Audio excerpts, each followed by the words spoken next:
कार्यक्रमका सञ्चालकज्यू, पूर्वी रुकुमको पुथा हिमालदेखि नवलपरासीसम्मको भूभाग जसले सिङ्गो नेपालको झझल्को दिन सक्छ। हिमाल पहाड र तराईको सामाजिक तथा सांस्कृतिक विशेषताले भरिएको मिनी नेपालको रूपमा हेर्न सकिने भगवान गौतम बुद्ध जन्मिएको पवित्र भूमि लुम्बिनी प्रदेशको ऐतिहासिक कार्यक्रम साक्षर लुम्बिनी प्रदेशको घोषणा समारोहका सभाध्यक्ष, लुम्बिनी प्रदेशका सामाजिक विकास मन्त्री माननीय जन्मजय तिमल सेनाज्यू, कार्यक्रमका प्रमुख अतिथि लुम्बिनी प्रदेशका मुख्यमन्त्री माननीय चेतनारायण आचार्यज्यू, विशिष्ट अतिथिज्यूहरू, मञ्चासीन अतिथिज्यूहरू, उपस्थित सम्पूर्ण पत्रकारज्यूहरू, शिक्षा प्रेमी अग्रजहरू, शिक्षक तथा अभिभावकज्यूहरू लगायत उपस्थित सम्पूर्ण महानुभावहरूमा म श्री दमकडा नमुना माध्यमिक विद्यालय पाल्पाको कक्षा 9 मा अध्ययनरत छात्रा ओजस्वी आचार्यको तर्फबाट न्यानो अभिवादन व्यक्त गर्न चाहन्छु। प्रसिद्ध राजनीतिज्ञ नेल्सन मण्डेला भन्नुहुन्छ, education is the most powerful weapon that you can use to change the world. नागरिक स्तरको परिवर्तनको, विकासको र समृद्धिको मात्र नभएर सिङ्गो देशको सबैभन्दा महत्त्वपूर्ण पक्ष शिक्षा हो। औपचारिक होस् वा अनौपचारिक, नियमित होस् वा अनियमित, शिक्षाले हाम्रो समाजलाई विकासको गतितर्फ लैजान उत्प्रेरित गरिरहेको हुन्छ। हामी सबैको सबैभन्दा ठूलो अपेक्षा समृद्धिको महत्त्वपूर्ण आयाम नै शिक्षा हो, जसले राज्यका विभिन्न निकायहरूलाई अगाडि बढाउन मद्दत गर्छ भन्ने मेरो बुझाइ छ। औपचारिक शिक्षाको ढाँचा, विधि, विकास र चरित्रको विषयमा पछिल्लो समयमा चर्चा गर्दै गरौँला। आज यो महत्त्वपूर्ण कार्यक्रमको आयोजना गरी साक्षर लुम्बिनी प्रदेश घोषणा समारोहको साक्षी बन्ने अवसर प्रदान गर्नुभएकोमा म हार्दिक धन्यवाद व्यक्त गर्न चाहन्छु। यो उत्साहका साथ शिक्षाको विधि र विकासमा लुम्बिनी प्रदेश सरकार र सामाजिक विकास मन्त्रालयले देखाएको चासोप्रति म लुम्बिनी प्रदेशका सम्पूर्ण विद्यार्थीहरूको तर्फबाट हार्दिक हार्दिक धन्यवाद ज्ञापन गर्न चाहन्छु। आदरणीय महानुभावहरू, साक्षरता ज्ञानको ढोका हो र ज्ञान समृद्धिको आधार हो। आज हामी सबैले खोजेको यो लक्ष्य पूरा भएको छ। आज लुम्बिनी प्रदेशका 12 वटै जिल्ला पूर्ण साक्षर जिल्ला घोषणा भइसकेका छन्।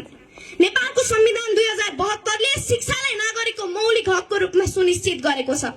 संविधानको धारा 31 अनुसार आधारभूत तहसम्म अनिवार्य र माध्यमिक तहसम्म निशुल्क शिक्षा प्राप्त गर्ने हकको व्यवस्था भएको छ, जसका निम्ति लुम्बिनी प्रदेश सरकार र सामाजिक विकास मन्त्रालयले खेलेको भूमिकामा मुक्त कण्ठले प्रशंसा गर्दछु। आजको आधुनिक युगमा पढ्न र लेख्न जान्ने मात्र होइन, सामाजिक सञ्जाल र इन्टरनेटको सुरक्षित प्रयोग गर्न सक्ने, आम्दानी, खर्च, बचत र ऋणको हिसाब किताब बुझ्ने, स्वास्थ्य, सरसफाई र पोषण सम्बन्धी जानकारी भएको, सही र गलत सूचना छुट्याउन सक्ने, संविधान, अधिकार, हित र रक्षालाई आत्मसात गर्नेलाई साक्षर ठान्नु पर्दछ।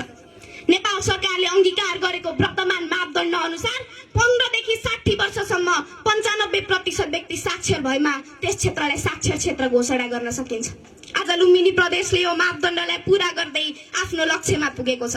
यो लक्ष्यमा पुग्न दिलोज्यान दिनुहुने लुम्बिनी प्रदेशका मुख्यमन्त्रीज्यू, सामाजिक विकास मन्त्रीज्यू, सचिवज्यूहरू, यहाँहरूको यो सिङ्गो टिम, 6 वटा शिक्षा विकास तथा समन्वय इकाइ, 109 वटा स्थानीय तहहरू, 4439 वटा सामुदायिक विद्यालय र त्यस विद्यालयमा कार्यरत सम्पूर्ण शिक्षक सर म्याडमहरू, तपाईँ सञ्चारकर्मीज्यूहरू र उपस्थित सम्पूर्ण महानुभावहरू धन्यवाद तथा बधाईको पात्र हुनुहुन्छ।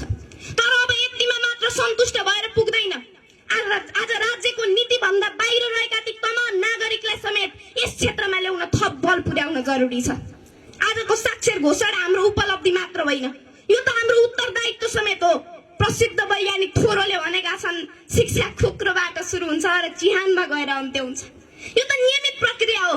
आज हामीले प्राप्त गरेको साक्षर जनशक्ति पूरा निरक्षरतातर्फ नफर्कियोस् भन्न दिगो कार्यक्रमका साथ अगाडि बढ्न जरुरी छ, जसमा संघीय सरकारको समेत ध्यान पुगोस्। म यो फोरमबाट अपिल गर्न चाहन्छु। मेरो विश्वास छ आजको यो घोषणा सँगसँगै समाजमा रहेका बाल विवाहका समस्याहरू न्यूनीकरण हुनेछ, शिक्षामा नयाँ आयाम थपिनेछ। हाम्रो परिवारलाई साक्षर बनाउन हामी बालबालिकाहरूले दूतको रूपमा काम गर्नेछौँ। यो विश्वास राखिरहँदा मलाई लाग्छ अब लुम्बिनी प्रदेशको चुनौती रोजगारीको अवसर सृजना गर्ने, गुणस्तरतालाई, साक्षरतालाई कायम राख्ने, विश्वस्तरीय प्रतिस्पर्धी जनशक्ति उत्पादन गर्नेतर्फ गएको महसुस गरेकी छु, जसको पूर्णताले समाज सशक्त बनोस्, विकास दिगो बनोस्, लोकतन्त्र बलियो बनोस्, सगरमाथाको उचाइ जस्तै उच्च शैक्षिक जनशक्ति नेपालले प्राप्त गरोस्। यो नै हामी सबै नेपालीहरूको आशा, अपेक्षा र शुभेच्छा हो। आदरणीय महानुभावहरू, म एपीएफ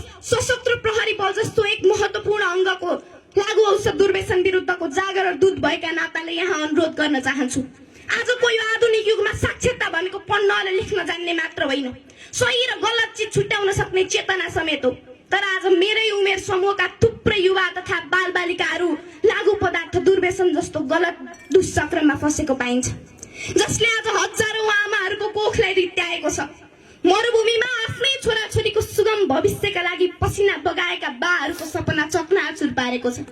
कैयौं युवतीहरूलाई दुर्व्यसनको लतमा फसाएर बहिष्कारपूर्ण जीवन जिउन बाध्य बनाएको छ। सोचमा, होसमा र साहसमा देशका लागि लड्नुपर्ने युवाहरूलाई किम कर्तव्य विमूढ अवस्थामा पुर्याएको छ।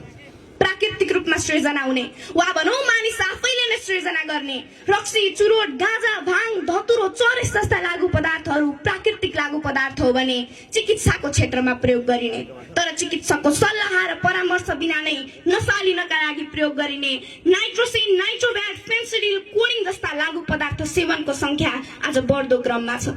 यो कार्यक्रमले यो समस्यालाई समेत न्यूनीकरण गर्न जरुरी छ भन्ने अपेक्षा राखेकी छु। आजको यो सिङ्गो सभाबाट मलाई लागेको छ, आफ्नो च्यातिएको धोतीलाई महिनौसम्म गाँठो पारेर राख्ने आमाले, भाङ परेको दौरा र सुरुवालले वर्षौंलाई भइहाल्छ नि, किन फेर्नु पर्यो भनेर दिन गुजारेका बाहरूले टाई, कोट, सुट र बुट लगाएर विद्यालय पठाएका ती नौजवानहरूले लागु पदार्थ दुर्व्यसनमा फस्नु हुँदैन भनेर बुझ्ने मात्र होइन। आज हरेक अभिभावकले आफ्नो होटलमा र पसलमा नशालु पदार्थ लिन आएका बालबालिका पनि मेरै छोराछोरी हुन् भन्ने सम्झिएर लागु पदार्थ दुर्व्यसनबाट टाढा राख्ने समाज निर्माण गर्न पनि साक्षर समाज चाहिन्छ, जसमा यो आजको कार्यक्रमले समाजमा नो ड्रग्स भन्ने मान्यता स्थापित गर्छ भन्ने अपेक्षा समेत राखेकी छु। आजको यो घोषणा हाम्रो अन्त्य होइन, यो त झनै ठुलो यात्राको सुरुवात हो। अन्त्यमा हाम्रो शास्त्रले भन्छ, असतोमा सदगमया तमसोमा ज्योतिर्गमया। आज लुम्बिनी प्रदेशले पनि आफ्नो उज्यालो तर्फको यात्रालाई औपचारिक रूपमा घोषणा गरेको छ। मलाई लाग्छ हामी साक्षर भयौं भन्ने गर्व भन्दा ठुलो हामी साक्षर रहिरह्यौं भन्ने जिम्मेवारी हो। त्यसैले यो आजको यात्रामा हामी सबैले साथ दिनेछौं भन्ने आशा लिएकी छु।